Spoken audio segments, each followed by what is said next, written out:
For me, it's more a conceptual, interesting structure than a real revival of the 90s. I mean, who gives a shit? We are when we are, who we are, what we are, and nothing else.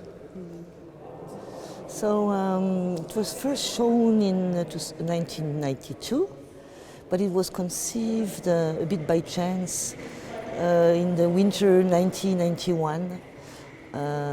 Because I was by then I'm still friend with Lawrence Wiener, and I had this idea that his initial statement could fit perfectly in the production of an edition of a temporary tattoo.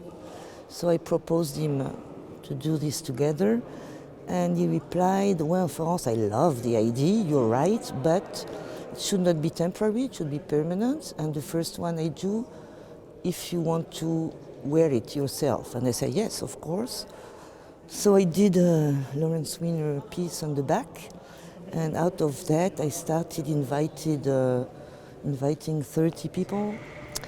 So we got very famous people sending us material, and then we did the first show in Paris, and then they traveled to Daniel Buchholz, and then to Andrea Rosen, and that's it. It was the time of AIDS, killing a lot of friends, and so a lot of people proposed projects that had to do with the impermanence of the body, and also fighting against rules that were discriminating AIDS. I think it was a brilliant idea to actively seek people that would get tattooed and get those bodies walk around the exhibition as living walls for artist projects. And it's also very moving because a few of those are dead by AIDS.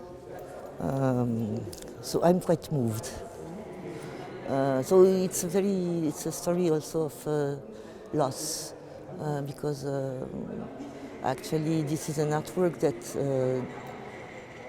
lasts much less than painting, and it can't ever be a consumer object.